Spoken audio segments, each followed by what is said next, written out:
Hello and welcome to 100% Real with Ruby. Today I have Dr. Josh Smith here with me, and I could not be more excited to be able to speak to someone with such an intellect in the psych that is honestly the thing that sabotages us. Because as you heard in one of my most recent podcasts with Jared Hamilton, we usually sabotage ourselves when we're doing really well.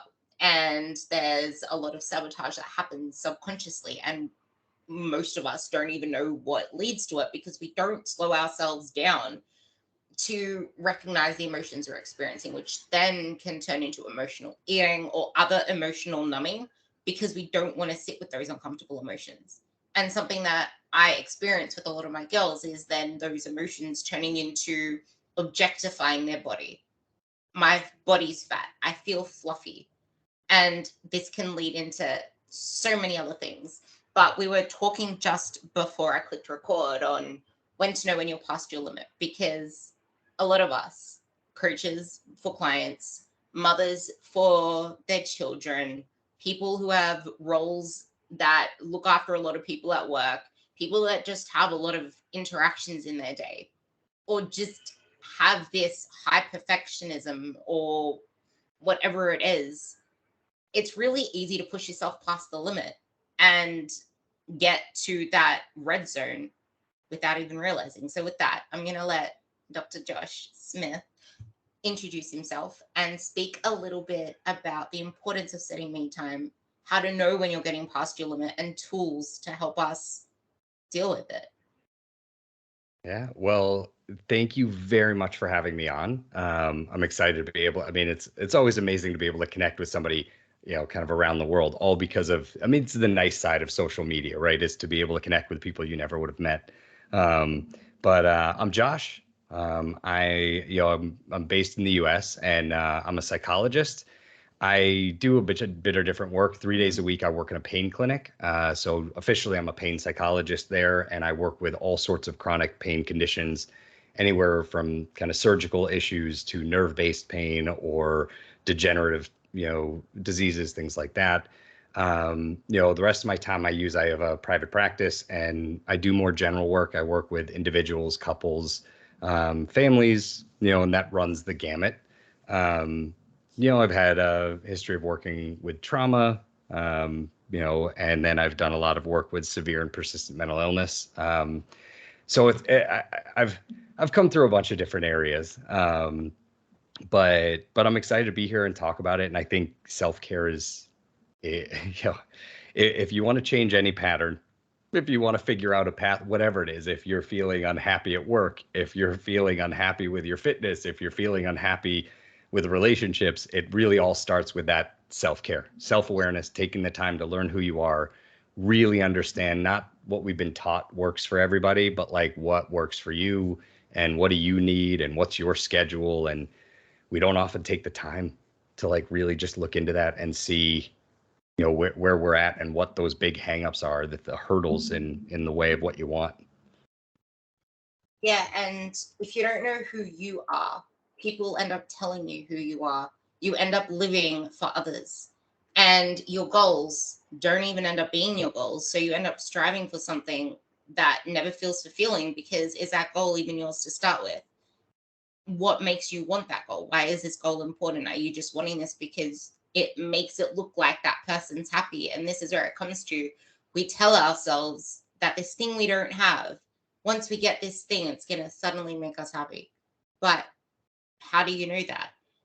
Something I always say is if you chase the outcome, but you don't actually become or grow or learn anything in the process, nothing's really changed because you can wake up one day with your dream body and still not be happy because nothing else in your life has changed. So maybe you can speak more on how we can schedule in some me time and why it is just as important to nurture ourselves mentally to get to our physical goals, and how those physical goals are just manifest like just things in the clouds until we bring our mental side along with it. It's interesting because even the notion of like what's an ideal body, like an ideal fitness, it's so different for everybody. And there's plenty of things all over that tell us what is ideal. What is it supposed to look like? What is it? And people are often searching after like an aesthetic. How does it appear? Not how do they feel? And I can't tell you how many people I know who have really bent over backwards and killed themselves in some ways to get to this fitness level, and then found they felt like crap, that they felt not their best. And you know, it's often because what they're chasing is a standard or ideal that isn't even healthy for them, or is, you know, I mean, it's why I love like your podcast and your goal, and you know, there are other influencers out there that are putting out stuff to say like, hey, if you want to see what a degree of fitness that you see in magazines, movies, TV, all over the place, what does it actually take to get that? Because we like to present the end result and then act as if like, oh, just like everyday living and like occasion, like it, that it doesn't come with sacrifice and hard work. And like, so I love that there's more of a movement towards, hey, if you want to know what you need to do to get there, this is the reality. And then you have to decide, is that the lifestyle I want more than the physique? In terms of the self-care, you know, my go-to is I often use, and I think in metaphors and analogies, so I use them all the time. And my go-to is I use the example of a cell phone battery. And the idea is, right, we charge a cell phone overnight. That's how we charge with sleep. Our primary charge is like overnight. And if you imagine you have your own internal battery, well, most people, the hope is that you wake up at 100%. The reality is, I'd argue most adults don't. But if you have any issue, any chronic condition, whether it's pain, whether it's anxiety, stress, just regular worry, if you're a parent, not to put that in a chronic condition category, but truthfully, with all these responsibilities, if you are worried or thinking about them all the time, that's a little bit like pulling your phone charger, like on and off the charger all night long. So if the average person can wake up at 90 to 100%, if you're not sleeping well, or you don't go to bed on time, or well, that's less time on the charger. And I think of life, all of the things that we have to deal with are like the apps on your phone, right? So your health, finances, job, relationship, all of these are the applications on your phone, and they open up and they drain your battery. And the problem in a lot of ways is that like some apps you can't close. So we've all had those days where you wake up in the morning and you look at your phone and you're like 70% battery. Okay, like I can make it through my day with 70% battery.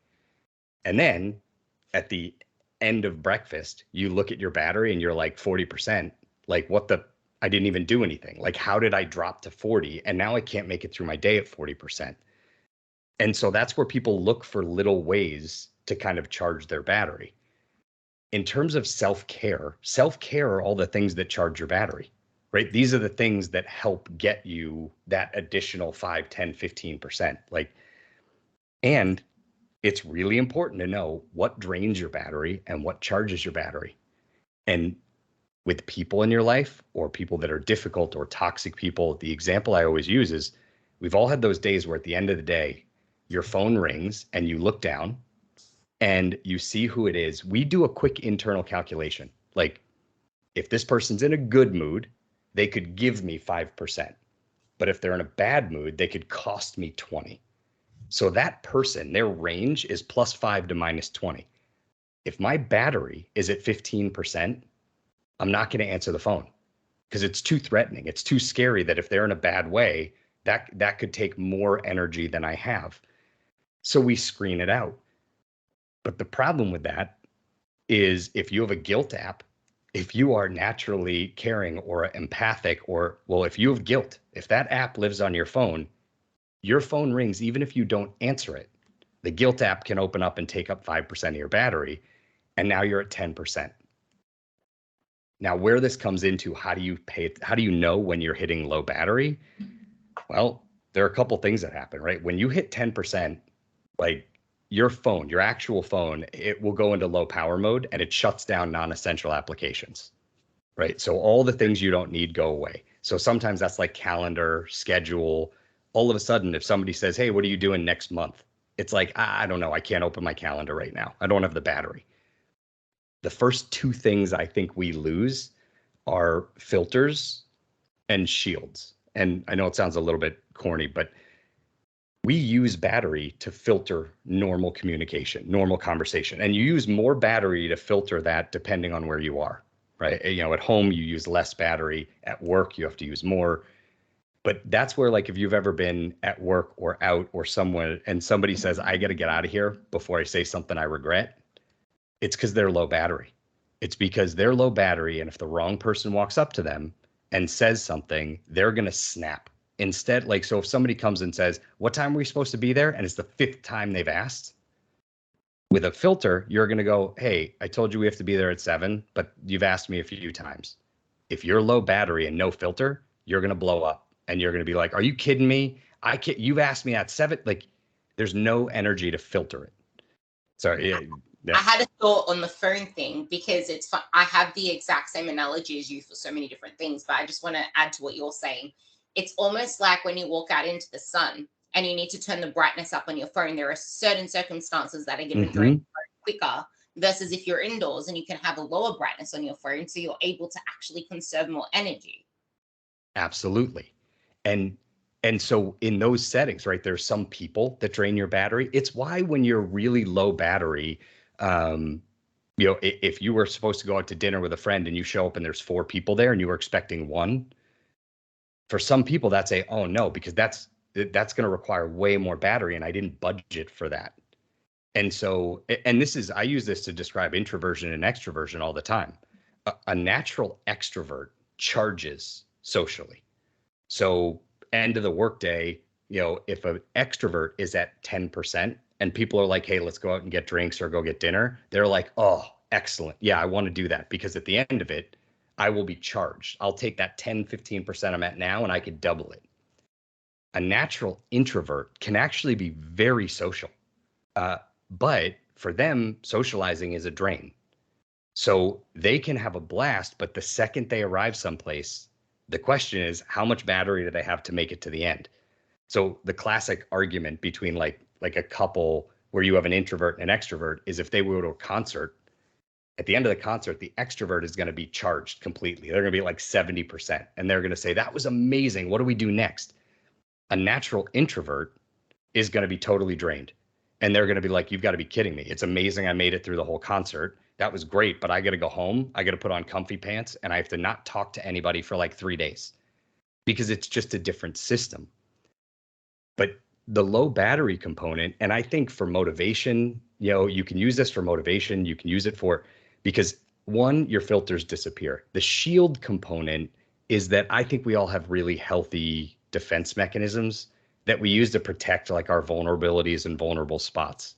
So if somebody says something a little bit annoying or a little bit obnoxious, like, well, if you have enough battery, it hits the shield. It doesn't hit you directly. So you feel it, but you're going to be okay. With no filter and no shield, anything people say hits you directly. And the example I always use, you know, is like, so if I come home at the end of the day and I'm exhausted and my battery's at 15% and you know, I don't bring in the trash barrels, like, and I just sit on the couch and I feel guilty. If my wife comes home and she walks in the door and the first thing she said is, oh, hey, did trash pickup not come today? If I have no shields, no filter, right? Like in my mind, she has come in and criticized me. But in reality, she was just asking. So she, in my, my experience will be almost like she threw a rock at me and it hits me and I'm like, and I have no filter. So now I'm going to lash out and I'm going to be like, you know, I had a tough day. And the first thing you do when you walk in the door is give me grief about the. So if she has enough battery, she's going to walk in, ask a simple question. I'm going to snap and she's going to be like, hey, like I legitimately just wanted to know because you always bring them in. You know, if she's low battery, now we're in a fight, right? Yeah. Now, all of a sudden, she's going to be like, I don't know what you've been through. I walked in the door, asked you a simple question, and all of a sudden you're screaming at me. You know, and so it's becoming aware of like, those are some of the big things. When you start finding that you're on the phone with somebody and you're watching the clock and you're like, I swear to God, I need this phone call to end. Like that's because your battery's draining and you are in the red. And if your phone hits 0, you power down, your body will shut down. And So what that looks like is people will come home at the end of the day and they'll be sitting on the couch. And if your battery hits zero, it doesn't matter if you had another call to make or another email to send, your phone will just turn off. People will fall asleep. You'll sit down on the couch and people will pass out. And they'll just be like, oop, I fell asleep because my phone hit zero. My own internal battery hit zero. I want people to take this metaphorically as well, in terms of how this leads to your whole motivation slump every single time you show up to your training. But I just want to give a simple execution exercise for this as well. I get my girls to do is to get a piece of paper and to literally write a list of all the things that you notice that Josh said, where you start to see that you are hitting a low power mode. And I want to quickly relate this to body image and body composition, because this is all about people chasing their ideal body, quote unquote.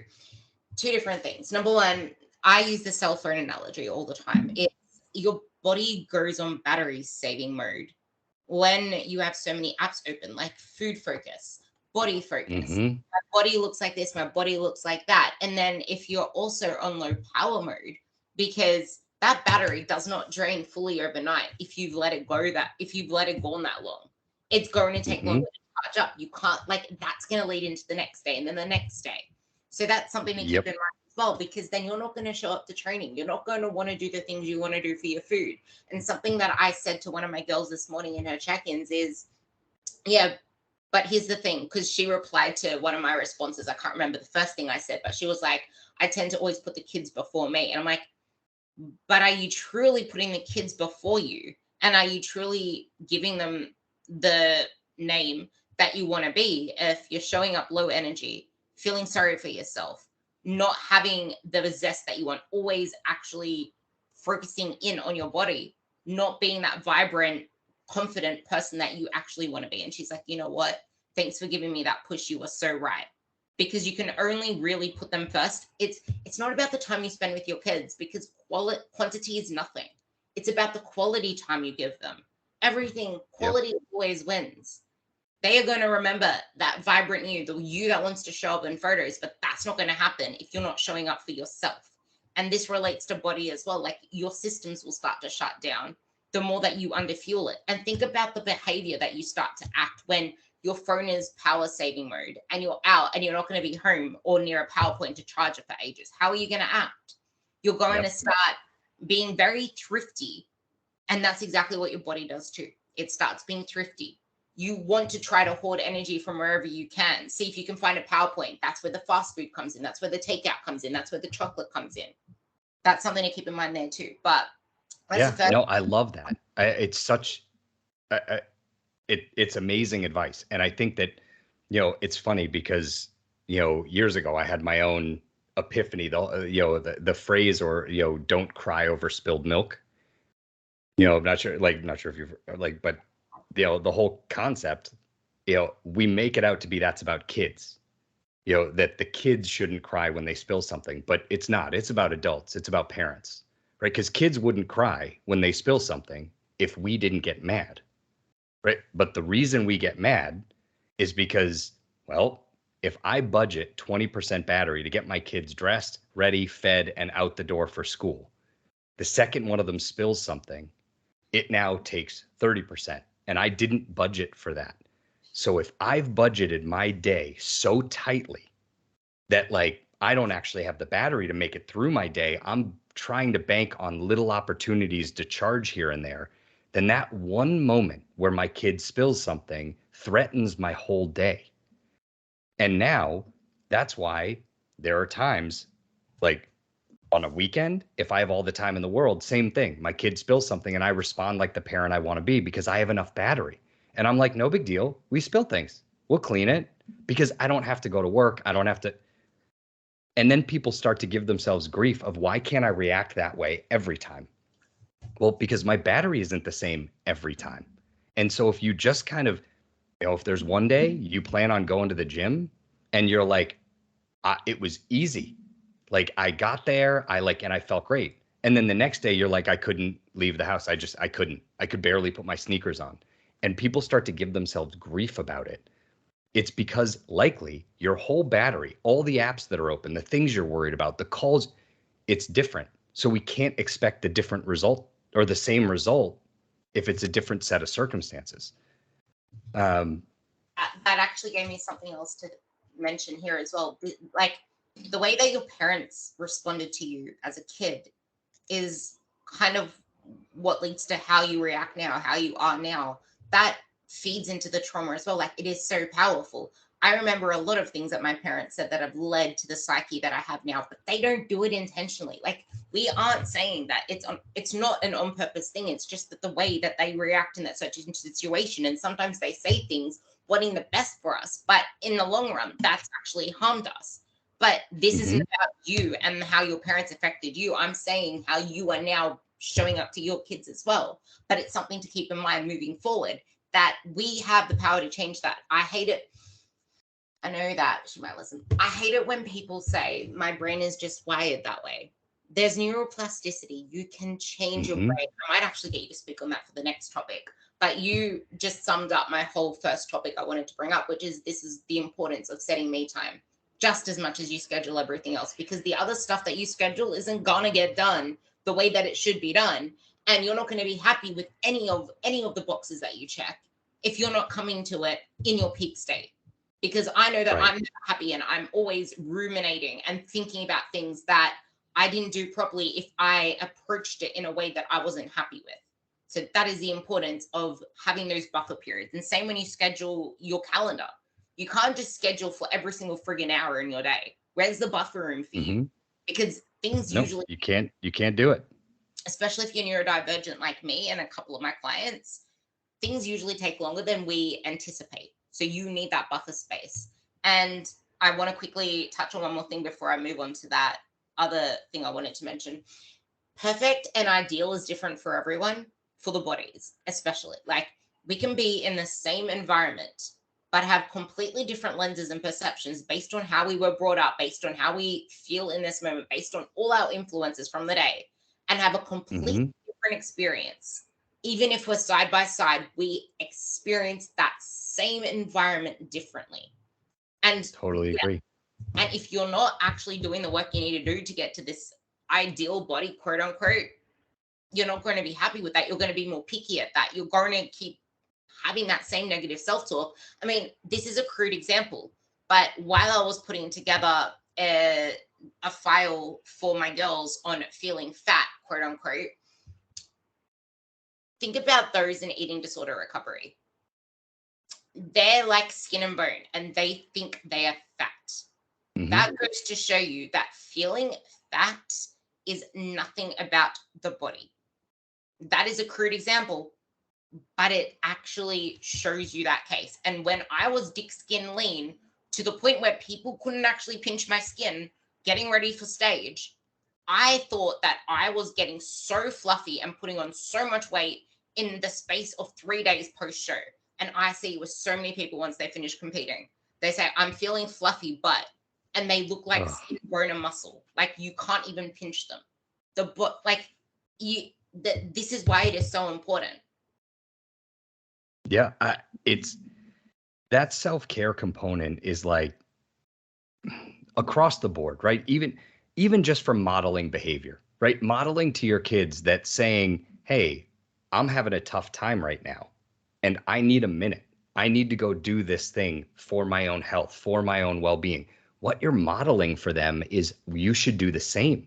When you recognize that you're having a hard time, when it's too much, when you need a break, you're learning to say, yeah, there are times where you need a break, where you need a pause. And I'm trying to, I read recently, and I think I had put something up about it, but Nick Krantz, I think it's NeuroFit Nick might be his so Nick put something up and, it took me a second to find it, but he said, if your kids adopted your habits, would they be healthy? Would you be happy if they had your habits, right? If they had your work-life balance, if they had your sleep schedule, if they had your social responsibilities, if you had to watch your kid do that, would you consider them healthy?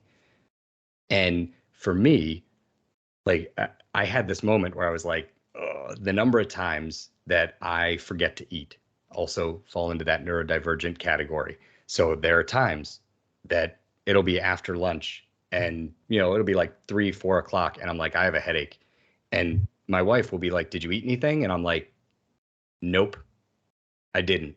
Like, and I've seen all these videos, and it always makes me laugh anytime you see somebody like go, kind of go to the like, well, I went to the fridge, but then this happened, and then that happened, and then I just forgot to eat. Do you know that that TV clip where he went to fix the light bulb and then all these other things happened, but he never ended up fixing that light bulb? Right. Someone sent me that because that's my typical day. Like, I go to do something, but then I see something. Like, this is why it's really important to be aware and know yourself. Like, for me, I have structured meal times that I need to eat at those times, and when I don't eat at those times, I get ravenous. I don't perform at my best. Like, for some people, you need to be regimented to the T. For other people, you don't. But the thing is, it's called structured flexibility, because that allows you to have flexibility outside of that, because you got the main work done when you need to get it done. And a lot of the time, it's not time management, it's energy management. You're managing your energy.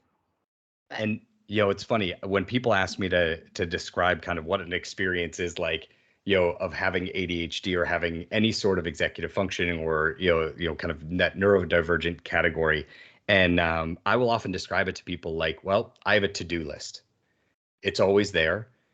Sometimes things are almost highlighted in blue. That means that they're available to me to do. There are other times things are in gray. It's almost like when you go to fill something out and it's like, that button isn't clickable right now. And I will look at this to-do list and I'll see 3 or 4 really important things, but they're all gray. And I'm like, I want to do them.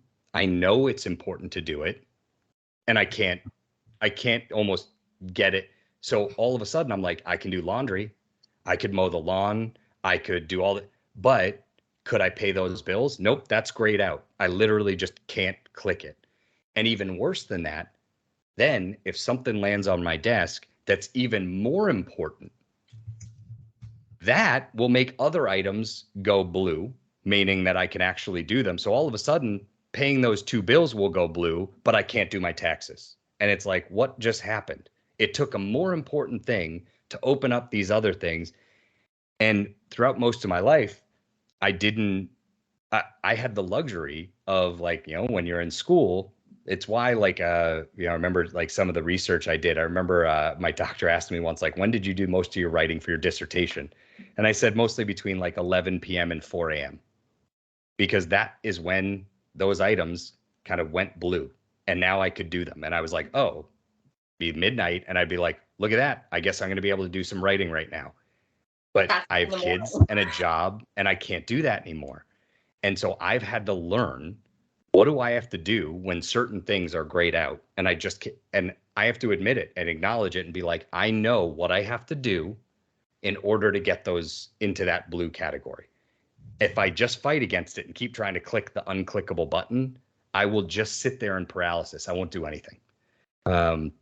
This is actually perfect, because you're leading into the next thing that I want to ask you as well. But this isn't just a neurodivergent thing. This is what people do when they're approaching their goals. You're looking at the mountain.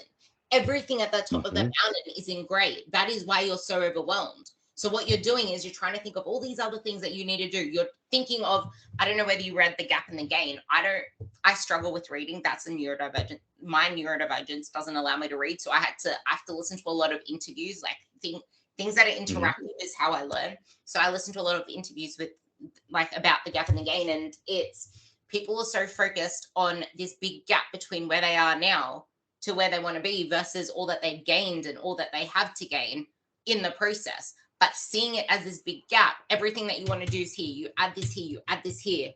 That's all going to be in gray. You're going to feel so overwhelmed with everything you have to do. It's almost like, what is that one mountain step that makes everything else available? Just like Josh said, this is how this applies to your life. Because a lot of the time we have this whole to-do list of things that we want to do, but then there are other things that keep distracting us. Because if we link this back to the start of the conversation, God, I'm in love with this conversation. But if we link this back to the start of the conversation, where we said sometimes our goals aren't our own, that's automatically making those things on our to-do list gray, because we don't have a strong enough drive to do them. And a lot of the time, people have an away focus. I don't want to feel so depressed. I don't want to feel so bad about my body. That isn't enough to drive you long term. You need to have pull goals. I want to feel this way. That is something that is going to sustain you forever, because you can't pick up little Mr. Google Man and drop him onto your destination. You need to drive to the destination, because you can get to the destination, have no freaking idea where you are, because you haven't, it's almost like acclimatization. You need to acclimatize yourself to that, because otherwise you're going to self-sabotage yourself back to where you were before, because you don't, that place isn't yours, that kind of thing, and you don't know how to maintain that.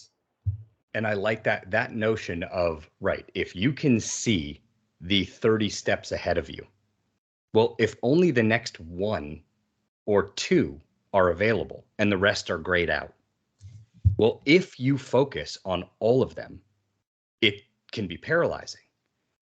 Learning to say, hey, I understand where I want to be. I understand the number of steps, but let me focus on the next step. What is the thing I can actually do? But in order to figure out motivation, it also comes back down to that battery and being really honest with yourself about how much battery certain things take. And the challenge for me is that, some people that really love exercise, right? And so if you use that battery analogy, just as an example, for me, when I was in grad school, the gym that I was going to, randomly one day, I stopped going to the gym, and I couldn't figure out why. I didn't have this framework then, but here's how I would put that battery in. I had learned I needed at least 15% battery to get to the gym, just to get there.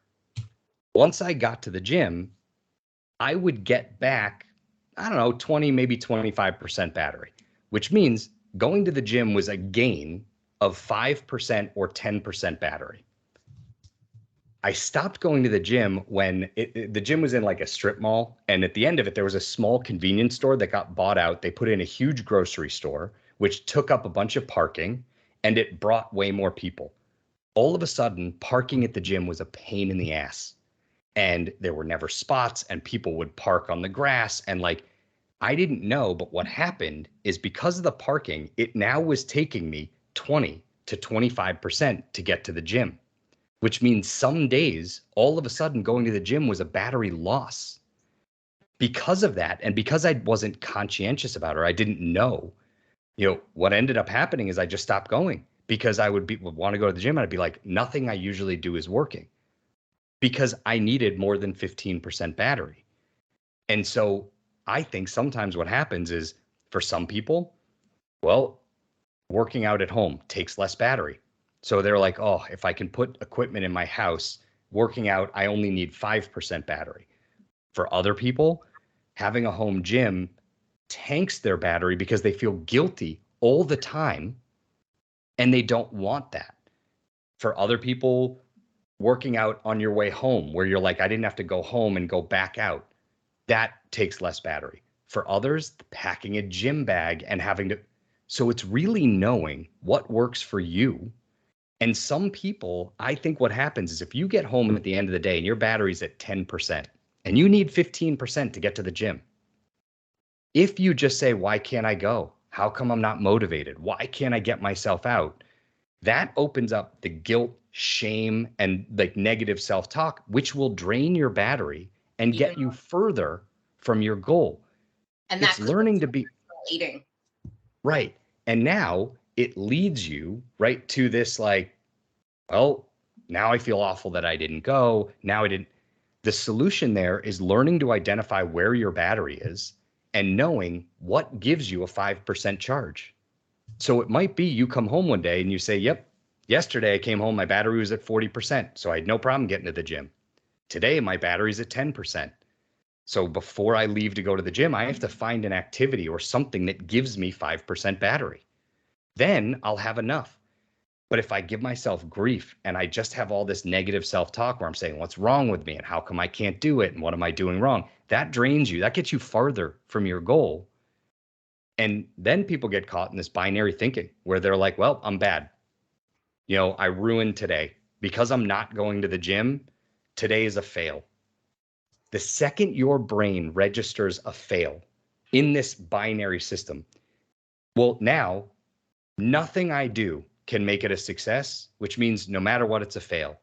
That's when people have trouble fighting, the food or the binge eating, or because they're like, well, it's a fail because I couldn't get to the gym. So now whether I eat ice cream and, sit here and eat chips and do whatever, it's all a fail.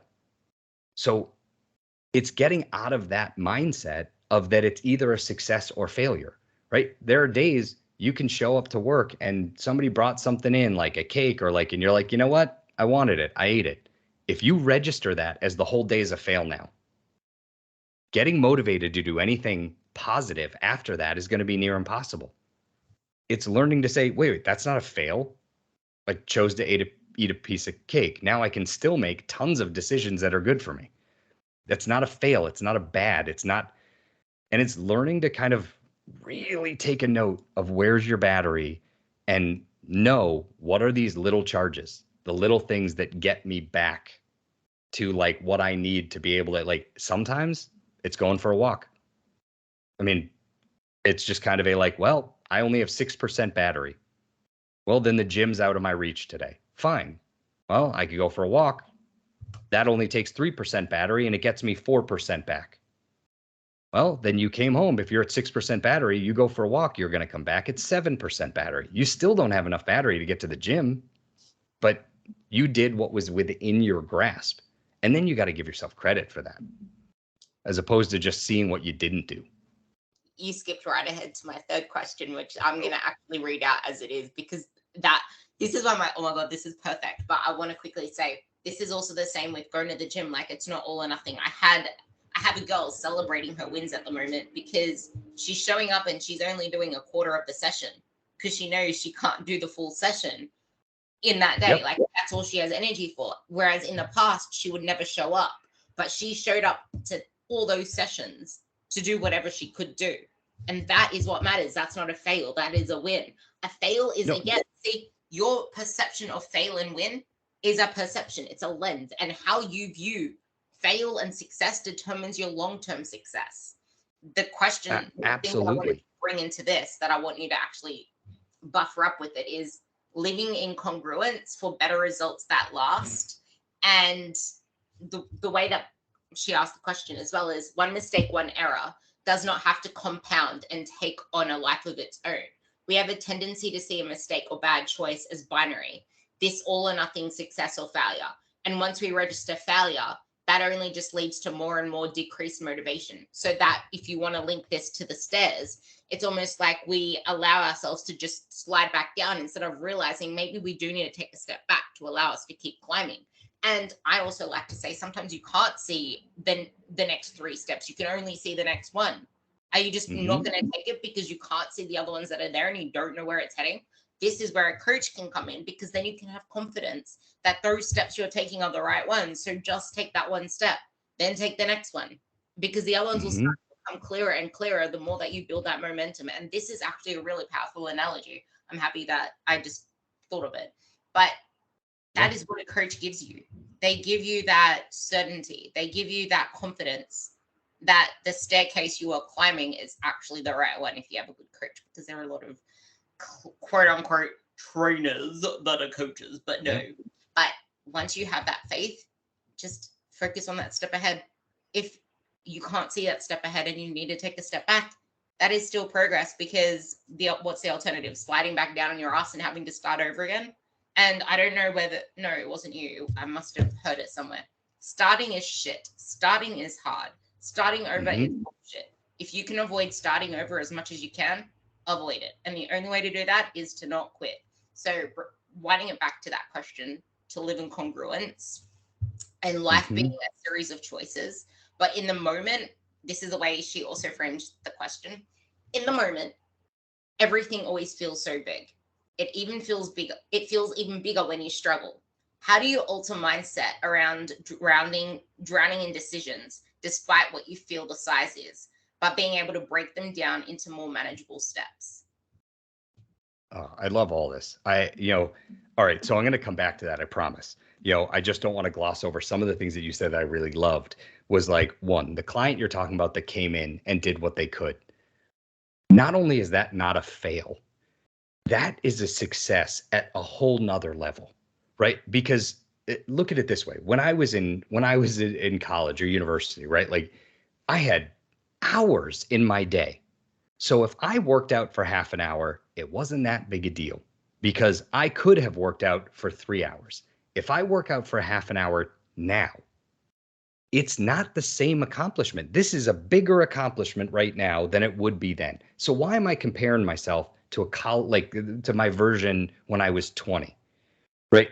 And so the notion of I'm going to show up and do whatever I can, it's inspiring. That's not just like, and that's what I wish that we could just flip a switch and fix this mentality of not only is that not a fail, that's amazing. That is like, that to anyone else either, because that, like, I just want to add that into what you're saying. You can't compare that to someone in their 20s if you're in your 40s and you have this whole thing to look after as well. right. And so, and then in terms of, the question that came up, I do think that is where, finding a coach, legitimately, there's a lot of similarity between finding a therapist and finding a coach. There's a lot of variability. There's a lot of different approaches. And it's important to find a coach or a therapist that is a good fit for you and your style. Right? A coach is not a bully.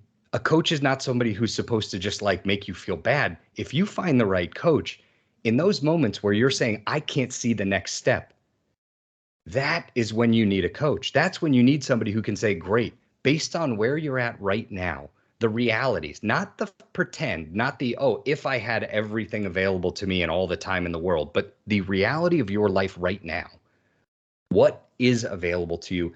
That's how you learn, right? Because if you want it to be sustainable, you don't just need to know what is my workout routine when everything in my life is perfect. Okay, you also need to know what is my workout routine when, I'm stressed? What is my workout routine when I'm traveling?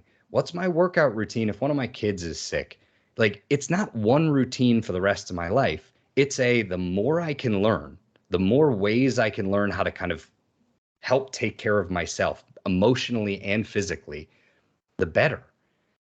And in terms of the gym stuff and the comparison, that comes to like one of the things that we had talked about, when we were messaging is the whole notion of anchor points, right? Like, and how do we measure success and failure? And I think one of the biggest problems is, one, we compare ourselves to other, right? We love to look at other people. Like, everybody has done it at one point in time or another at the beach or at the pool, where you're looking around the pool and what you're looking for is kind of what do I think I could look like realistically if I worked a little harder? Like, what physique am I?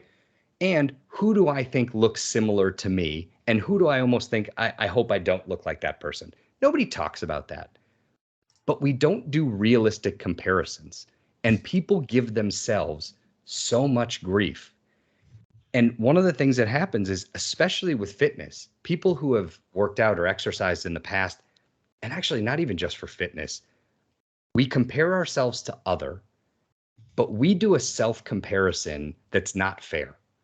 And I think we compare ourselves to two iterations of self, right? One is, in any particular category, we love to search our memory for when was I at my absolute peak or best in this one category.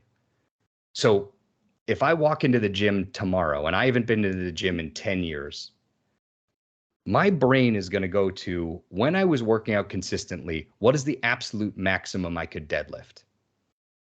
Now it's going to say, and let's say it was 225.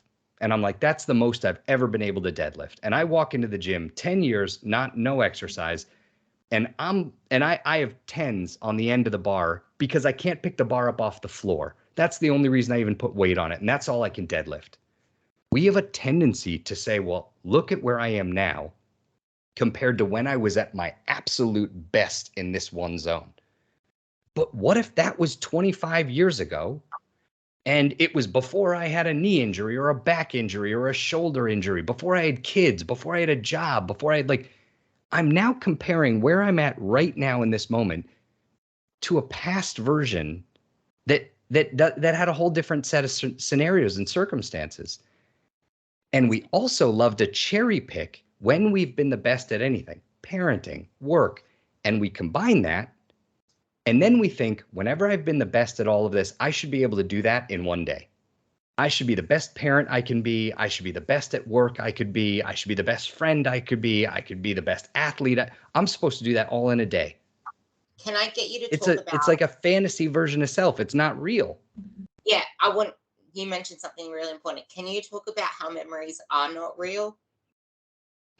Well, memories get so incredibly distorted, and unfortunately, they alter based on the backdrop.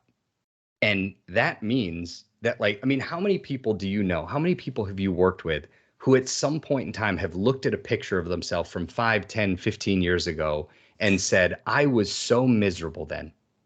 I was so miserable and I thought I looked awful. And I look back now and I'm like, how could I have not appreciated that? Well, because at the time, there was always that little bit more. Now you look back at it and go, uh-oh, I have a whole different perspective on it. So memory changes. And sorry, you said that you've been in that, that category. Yeah, both of those actually. I used to compete nationally for powerlifting as well. And now even I used to have triples on the bar in kilos. So I used to have 120 squats, 140 squats. I used to have 170 on my deadlift. And now even getting past 85 is a miracle for me on my squats. And I just did that the other day. If I compare myself because I always look at my on this day on Facebook, if I look at that with the lens of why am I so shit right now? Why can't I get to there? I'm so pathetic. I have to relearn all of this again. And I'm struggling to get this on the bar. I can't even get 140 off the floor. And I used to do 140 for 10 reps. That isn't a fair comparison. And then if I also look back, because I also was a figure competitor, if I look back at photos from when I competed there, one of my photos, I looked so damn good. And then I continued to chase leaner. And then my following comps, I just look like a skeleton with muscle. And it is so unappealing. Well, it looked good-ish on stage, but I'm if only I just looked fuller. But I remember the mindset I was in. I'm I can't eat too many carbs because then I'm going to look too watery. I'm going to look too fat. I'm not going to look good enough. I might be too flat.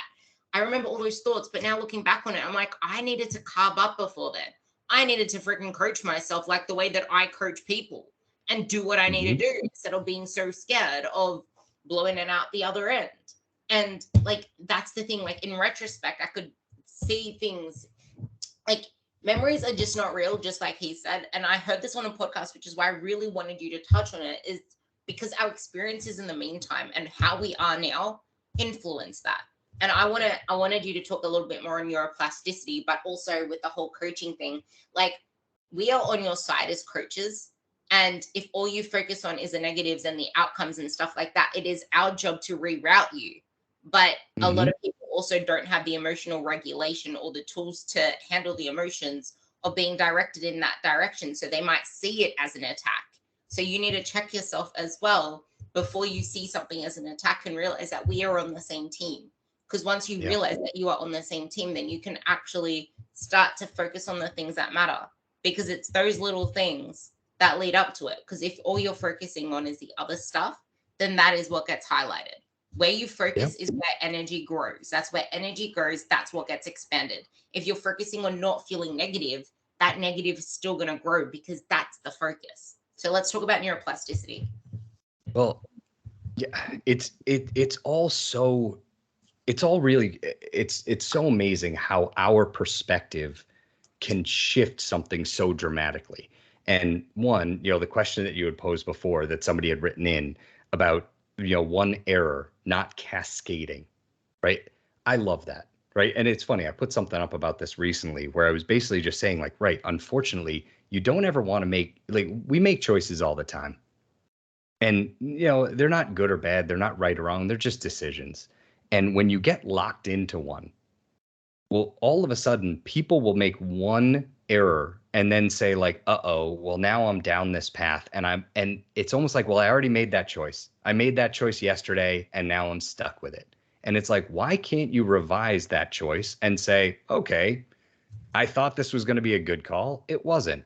And I'm going to change my mind and make a different decision. It's knowing that like that your choice point is not, we don't have just one big choice in any given moment. They're all just dozens of choices. If you decide that you want to go out with friends, just because you decided, on a Tuesday that you want to go out on Friday, people get stuck in this like, well, but I said yes. And now that I said yes, I'm stuck with that. And so now if on Friday I'm not feeling great and my battery's low and what I really want is to go home, relax, work out, and just have an easy night. Well, I said yes on Tuesday. And now it's Friday and like I'm stuck with that choice. So then people say like, all right, I got to go out. Now you're going out and your battery's at 20, 25%. You're going to watch your battery meter like a hawk because the whole time you're like, uh-oh, socializing becomes more stressful because, well, if my battery's at 80% and somebody says something obnoxious and it takes up 5% of my battery, if I'm at 80%, okay, I'm just going to walk away from you. Same person, same comment, same 5%. If my battery's at 20%, that is a quarter of my available resources. And now I'm 5% away from low battery. So people will go out socially and all of a sudden be like, I'm stressed. I don't want to talk to anyone. I don't want to be, because they're low battery. And because they made a decision on Tuesday about going out, they don't remember, wait a second, in this moment, I can say, you know what? I came. And, I probably should have said no on Tuesday, but I didn't. Who cares? Then I felt like I had to come. So I did. Turns out maybe I should have said no. I still don't have to stick with that. I can now say, right, I agreed to come on Tuesday. I followed up on that, but I am unhappy right now. I don't want to be here. I want to go home. Then go home. Make a different. If once you get locked into, I made this choice like before, and now I have to suffer it. People will just stay on this path that is so not good for them because they don't want to have to say, okay, I made a choice with the info I had 4 days ago. I have a different feeling now.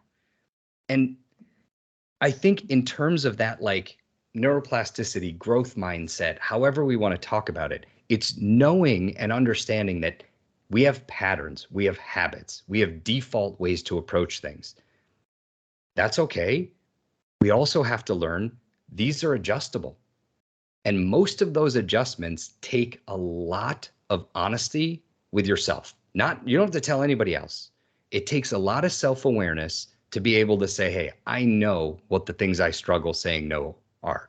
I know that I prioritize my kids or my spouse ahead of my own needs. I know. And then it's being able to say like, well, if I want to change that pattern, I'm going to be uncomfortable. And how do I learn to be comfortable with that discomfort? How do I learn, if I'm somebody who loves to go to the gym, but I also know when I go, it makes my wife's life more difficult. I know she's now home with both kids and I feel guilty. Okay, well, that means that my own people pleaser nature, my own desire to kind of help the collective more at my own sacrifice, means that I have guilt about going to the gym.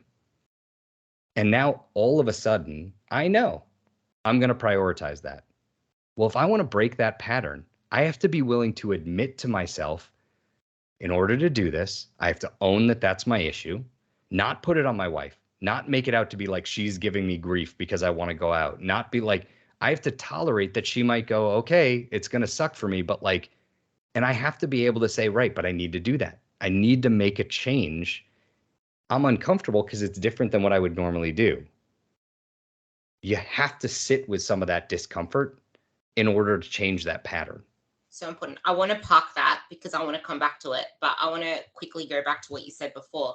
My God, this we can talk for hours. I have 3 more things after this, but this one will take a little bit. If you have a history of making errors, if you base your future outcomes on past predicaments, you're always going to set yourself up for failure because you're going to keep waiting for that next shoe to drop. And you're going to keep using that one moment of failure as this isn't working. You're not going to stick with it long enough. And I heard someone say, everything is trial and error. You're always going to fail. You have to give something at least 30 days of giving your absolute best before you decide to ditch it. Yes, but people have a fear of wasting time from doing a certain thing. And I know you mentioned the sunk cost effect as well, which I'll bring up later on as well. Actually, I'll write that down, because what's the worst that can happen? Because you're wasting time anyway doing what you're doing and not getting anywhere. People expand, like, people have such a warped perception of time. They expand the in the moments to be so catastrophic. But in the, like, how many years do we live? Like, it's almost like people are in such a rush to get to nowhere that we're not actually experiencing life. We're just going through them. I have this saying that, are you just going through the motions, avoiding the emotions, and not allowing yourself to experience life? Like, I made this quote ages ago. I just stopped saying it because I'm trying to stop being so psychologically focused and be more physically focused. But you made a post and it relates to everything you said. If you spend so much time focusing on all that went wrong, all that you don't like, if you think about, I'm going to relate this to the body in a second, all that you don't like, you will have a negative experience and not even realize or notice the things that are happening for you, the good things. You're not going to enjoy any of that experience. And the reason this is so freaking important, and why you will never get your body outcomes, you will never actually, like, we haven't once mentioned something physical about the body, but your dream body is on the other side of all of this. Because when you show up for yourself, when you're able to regulate your emotions, when you're able to set up your life in a way that serves you, in a way that makes you feel good about yourself. Because when you feel good, you want to keep doing the things that make you feel good. When you eat, when you move to feel better, when you eat to feel better, when you have nourishing relationships, when you have things outside of just focusing on your body that fill your cup and make you feel good, you're not focused so much on all these numericals of hitting this, hitting that. That's only another driving force. Because that same scale focus, that same body focus can be translated to trying to chase your next PB, and that isn't going to serve you anyway, because that's going to lead to empty fulfillment. Who are you becoming in the process? And you can't just keep getting stronger, otherwise you'd have world powerlifters freaking squatting 700 kilos a ton. It doesn't happen that way.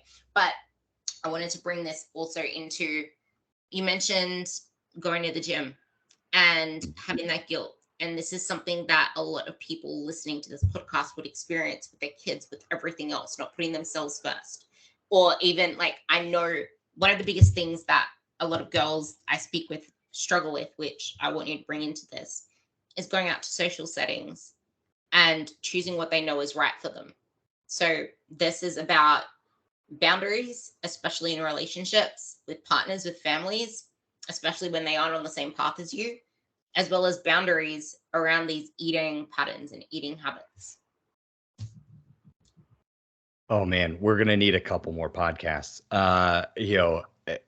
Truthfully, when you are in a system, family system, friend group, an area that you grew up with, systems tend to resist change. And everybody plays roles. Everybody has a, like, how do you fit into your family? How do you fit into, and when you want to change your role, when you want to change your approach or how you look at it, there's resistance from the group because they don't want that, especially if you changing your role makes their life more difficult, right? If you are the peacekeeper in your family, you're the go-between between parents, siblings, cousins, like, if you're the one that always tries to keep everybody, well, if you say, hey, I don't want to do that role anymore, all of a sudden the system doesn't know what to do because they want you in that role. So there's pressure. And I mean, not to, outright, I think the first step in that kind of change is giving fewer fucks. And I know there's all sorts of, things but like, it's being able to say, you know what, if I go out to eat and I'm in a family that thinks pasta is comfort food, and if I don't eat it, I'm going to get grief about it. It's being able to say, you know what, I don't need you to understand. Like, I don't need to explain it. I don't need to engage in any conversation about it. It's okay to just say, no, thank you. And not have to give a why, or not get into like all those other pieces, and the notion of a perfect body, like, what's so funny is I would argue for most of us, a perfect body is living in a happy body, right? Living in a state where you're like, yep, I vacillate between happy and content. And it has nothing to do with physicality. It has to do with where am I most at peace? Where can I really have a good laugh? Where can I just be myself? And what's interesting is for a lot of people to feel their most content, their most fulfilled, they need a certain amount of physical health also. And I think when you fix that, when you fix your environment, your interactions, the people that you're around, you take the time to cultivate a life of things that are fulfilling and meaningful, the physical piece becomes easier because now it's just another thing that you want to try and enhance how you feel and how you can access all those things in the world. It's not about a specific muscle tone or a specific look. That's what we focus on. And your explanation of kind of like, the how long are we here on this earth, or, the way I look at it and the way I talk about that is I think there's a ton of social pressures, a ton. There's this pre-prescribed timeline that we're all held to, and it's bullshit. It's this notion of like, okay, well, you go to school, well, and then, after school, you get a job, or you go on to university. Like after university, you get a job, or you go on to an additional grad program. Eventually, you have to get a job, and then you meet somebody and you buy a house and it's this timeline. And maybe it works for most people. The problem is, I think of it a little bit like if you were in a river and it has a current and there is a general current. People move through this at a roughly similar pace. You can go on the outside of the river and take a little longer. When you slow down, when you try and have a different pace, that is when you feel the current pushing you, right? That's when we feel this societal pressure of, no, you have to catch up. And on top of that, you then see your peer group floating downriver, which gives the impression they're ahead of you. But ahead of you where? Like, where are they going? What's the like, but it feels like I need to catch up. So I need to rush to do this and rush to do that. And I feel like if this was a short film, when they zoom out, it would just be a big circle. And it's like, yeah, you're not getting to some magical destination quicker if you bought a house 2 years before your friend bought a house. You're not getting to some magical destination quicker if you get a promotion in 8 months instead of 12, but then you did nothing in your life for 8 months other than work. This is just kind of what we're in. And yeah, there's a lot of societal pressures and then your own internal pressure of seeing all these other people and where they are. It's irrelevant. Everybody's journey has to be different. And gaining some comfort with the fact that like there isn't one path, there isn't one way to do it. And like, okay, so if somebody started their own, weight loss journey 10 years ago, the brain goes, I knew it. I should have started it 10 years ago. Well, okay, but I didn't because life was happening. I am where I am right now. That's all I can really address. That's all I can really adjust. Giving myself grief about what past me did or didn't do doesn't help anybody. And I also think, we've all heard it in some iteration somewhere, this notion of like how you treat yourself versus how you treat your best friend. And it's amazing, right? Like if your best friend called you and told you like, you know what, I had a personal training appointment today and it was booked for an hour and I could only do 20 minutes. And like, if they start saying, I feel awful, I feel terrible, I can't believe I didn't do it and I didn't do this, you would stop them and be like, whoa, give yourself a break. Like, what are you talking about? You got to the gym. That's amazing. Like, you did what you could. That's unbelievable. But not to ourselves. To what we give our friends in terms of support and leeway and guide, like, is so different than how we talk to ourselves. Right? So that person who's saying, hey, I always prioritize my kids, my spouse, my family, my job, right? Like, okay, if their friend called them and said, hey, this is the most I could do, it wouldn't be like, well, you're failing. No, but so then why be so mean to yourself? Why give yourself grief? Like, I think when you start giving yourself shit about a choice, a decision, pause and ask how you would talk to your best friend if they presented the exact same thing and see if it's even close to how you expect yourself. And I've said this to coaches before who coach people and help people change their lives and then don't do that same self-care for themselves. They're helping take care of other people, and at times they sacrifice their own well-being because they're like, well, I have a little bit more of a handle on how to maintain this, so I can now flex, or I can kind of relax more on me. And then it comes out of their sleep, or it comes out of their personal life. And they're like, well, I talked to 3 clients today. Each one of them needed an extra 40, 50 minutes. And like that came out of this. So I canceled going out with my friends, and that's where I moved my gym time. And it's like, wait, so once again, you as a trainer, as a coach, are now putting other people ahead of yourself. And, and it's just so important to really take a look at that and figure out, what do you want? And, and not what other people want, no shoulds, no like, oh, I should have done this, I should have done that. It's being able to say, hey, you know what? I have a goal. That's awesome. And I've set a pace. And if that pace is too fast, okay. Instead of that being a fail, if you say, hey, I want to go to the gym 3 times a week, and you try that out and you're like, you know what? That just doesn't work for me.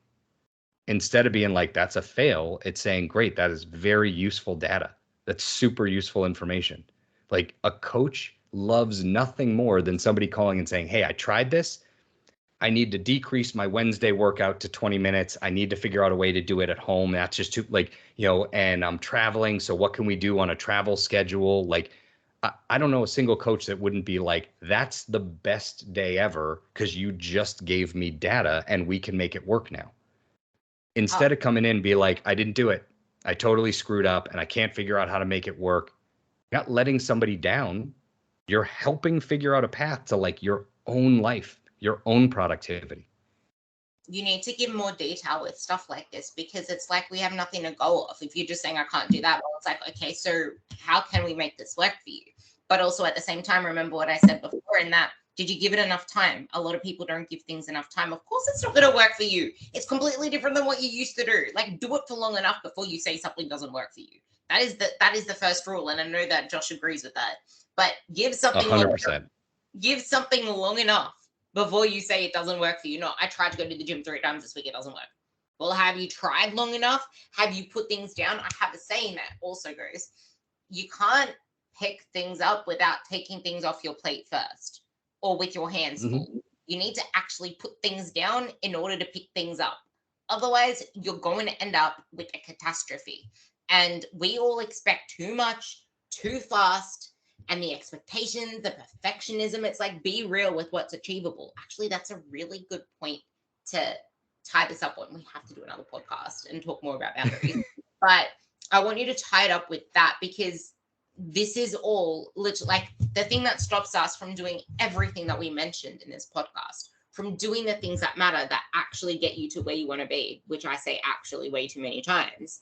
But it's the fact that we're in such a rush to circle jerk the block, to go around in circles around the revolving door, but we never actually make any forward direction because we're in such a rush. We don't slow down to see that we're on a path that leads nowhere. We're on a path that leads to no real fulfillment. So that's a good thing for us to end on. So let's just tie it up with a bow with that. Yeah, I love it. I want you to actually tie that part up with a bow on. I mean, you just tied it up beautifully. I mean, but it's I think the pace and the expectation, that notion of like how quickly, or how like, it's that same thing of like, what do we run into? What's the like, and expecting things to happen that quickly, holding yourself to this like all or nothing standard. It is a recipe for feeling like every single day you're failing in some way, shape, or form. And everybody's pace has to be different.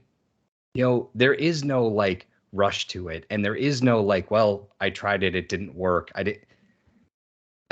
It's try it and revise it. Like, if it didn't work, it wasn't right for you. Like, and it's not sustainable. And that's not going to be the approach. And that's okay. But I think wanting some of those like quick wins, it's not easy when you're trying to get so many different things done. And what you're really looking for isn't a how do I get there quick and have that initial boost, right? It's really saying like, okay, like I have to persevere. I have to push through that. And the only way to do that, I think, is to celebrate every step of that, not based on specific goals or numbers, or just kind of the like, hey, if I can give myself credit for, I feel better, even emotionally, knowing I'm working towards this goal. The rest will come. The results will come at some point in time. You know, the consistency factor and feeling good about it, being able to feel good about and celebrate whatever it is that you're doing, you know, is always going to be a quicker path. It's not rushing through. It's not trying to kind of cram in more in your life than you can. It's that battery. It's recognizing we have a finite amount of battery. We don't have infinite battery. And if you budget for infinite battery, then there's always going to be stuff you don't get done. It's realistically, you know, it's almost like post-surgery, right? We all want to feel as good as quickly as possible. The number of people I know who will have some sort of procedure and the doctor will say, hey, ideally, you should be back to, you know, 80% in like 4 to 6 months. Most people, they do the same thing. They go, all right, well, 4 to 6 months, 80%. Well, I think I'll be 4 months, right? You know, now what's that based on? I don't know. I just want to assume I'll be better quicker. And if I'm supposed to be at 80% at 4 months, well, then by 2 months, shouldn't I be at least at 50, 60%? And all of a sudden it's like, wait, I just had surgery and the doctor said 4 to 6 months before I'm at 80%. And all of a sudden at like a 2 or 3 month check-in, people will go in and go, something's wrong because I'm not feeling good at all. Like, and you said I would be at like 50% at 3 months. And the doctor's like, what? When did that happen? Like nobody. So unfortunately, we tend to do these calculations in the wrong direction. And we work out the math and say, great, I'm going to work out 4 days a week. I'm going to work out for 2.5 hours each time. I'm going to totally change my diet. Like, and it's like, wait, and then I'm going to get these magical results in 3 months. And it's like, wait, you've just outlined a totally impossible, not sustainable system. And now in 3 months, when you're like, I don't know what happened, I did none of those things. Well, yeah, because you tried to cram it in and it doesn't work. Like, that's not realistic. It's taking a real look at it and saying, I want this to be something that I can celebrate and be proud of no matter what. And I really believe that that's where you're going to get a better outcome overall emotionally and physically if the goal is just saying like, I will feel better if I start to make these changes. Not what the look of the change is. I absolutely love all of that. That is such a perfect way to end this podcast. And I hope everyone listening to this took some notes. I highly encourage you guys to listen to it again. Yes, it's a long one, but it's one that's going to bring you so much more value into everything that you do, give you purpose so that you can do what you do on purpose, with purpose, to get better outcomes and feel more fulfilled in that. So with that, where can I direct people to find you? Where can people find you? The best way to find me right now is on Instagram at DRJ Smith. So it's DRJ period Smith. Yeah, it's probably that's right now probably the quickest, easiest way. Perfect. And I highly recommend you guys actually give him a follow. If I haven't already told you to follow him, which I told so many people to already, I highly recommend his content. I recommend watching his videos, his stories. He puts out a lot of valuable nuggets that can make you think twice about certain situations, but you also need to slow down to be receptive to things many of the times, because things don't hit the same way if, like we talked about, you're coming at it with a phone that isn't in a prime state. So with that, thank you for listening. Listen to us over, give us a message if anything resonated, recommend this to a friend, rate the podcast. And with that, you will hear me next week.